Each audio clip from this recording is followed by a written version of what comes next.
You've had a month to research all these other things, and it concerns me when you and I had a conversation. You wanted extra time, which I said I would give you extra time, correct? Yes. And did I not ask you for specific photos? You did, yes. And is there a reason you didn't bring them? Well, my reasoning is that, and you said you wanted me to be sitting in the middle of my backyard and take a photo just from the patio. Oh, well, here's from our upstairs. No, I asked for a specific photo of you or one of the neighbors. You look actually over the Radio Shack. You don't even look over the parking lot as much as some of your neighbors do. No, my backyard looks over the parking lot. Right, but at an angle. I mean, some of them are much more affected, I would say, than you are. But if you could have one from there looking out, because most people are not standing at their back wall looking out at a parking lot now, because it's not a very attractive view, obviously. Well, no, because we look across a valley, we look at the hills, we look at the mountains when they're visible. We do spend a lot of time looking north towards our views, towards the valley. But where do you do that view from? If you look at our backyard, does this thing turn on?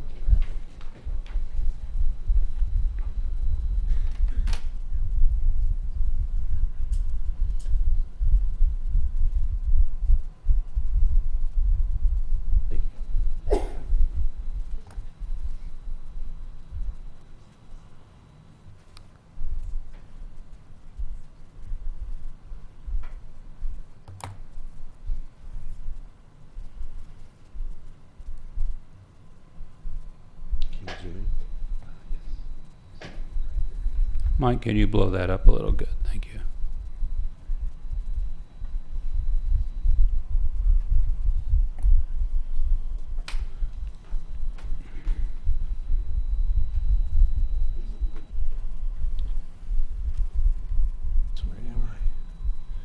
Okay. Well, this might be the best we get, but as you can see from our backyard, we have improvements all the way up to our backyard. Mm-hmm. We've got a patio back there, we've got a sitting area, we've got an outdoor fireplace, we've got walkways that go all the way along the back. So when we're in our backyard, we're all over our backyard, including up to within 5 foot of the backyard property wall. So we look north towards the parking lot when we're all throughout our backyard. And where was this picture taken? This picture was actually taken from our upstairs window looking to the north, but I wanted to capture, some of our improvements in our backyard. Right, and but you're capturing the worst, and I was trying to capture the best, so we would have both. Wasn't that our discussion? I mean, we talked for about a half hour. That's correct, yes. Okay. All righty. Does anybody else have questions for us? Yeah, just for my clarification. So the building that we see in the foreground past your wall, what is in that building? Just so I get my That's bearings. the Radio Shack, the Okay. shoe store, the pizza place. Okay. And Steve, if you can go back to his PowerPoint, please. And while you're doing that, I'll go there. Keep going back. That's the slide right there. Okay, so I'm trying to compare similar things, just as I was doing before. And I don't know the angle of these panels. And the other thing is I'm looking at it, and it seems to be a side view. Yes. Whereas the other one that we're contemplating here, the sun will be directly behind the panels, and so the glare will come skipping off of them straight on. So a person looking into the glare for whatever it is will also be looking into the sun, which is not the case here. So are there any pictures that you have of another location that are similar?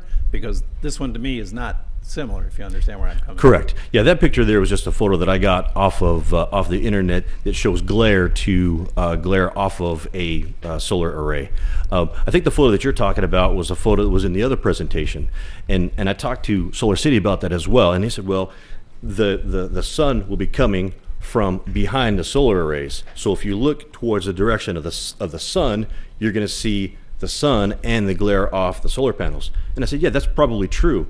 But I said, if you wear a baseball cap and you're looking in the sun, and you put the visor down that blocks the sun coming from the sky, then you don't see the glare from the sun because you got the visor on.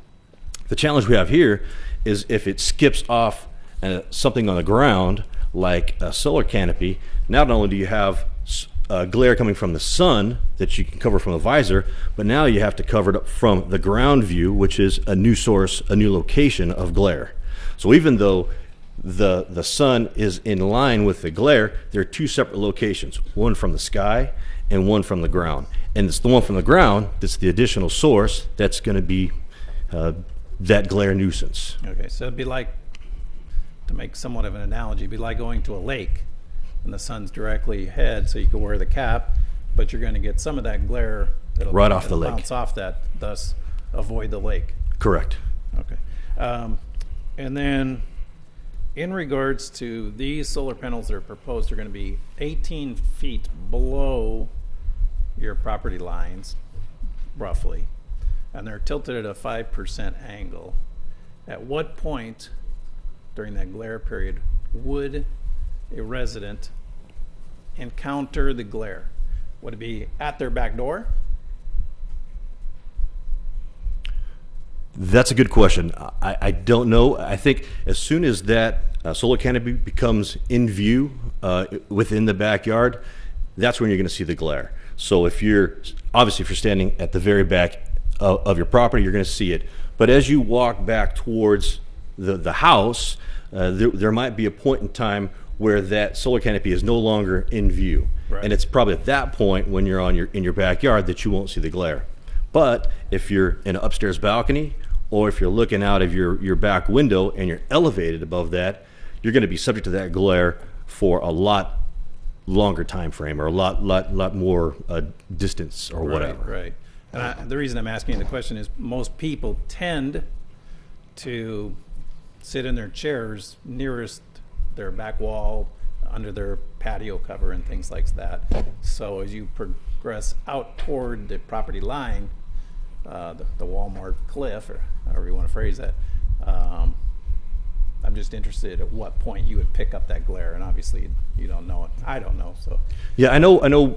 Some of our neighbors have more shallow backyards. I know Mrs. Smythe. I think you could probably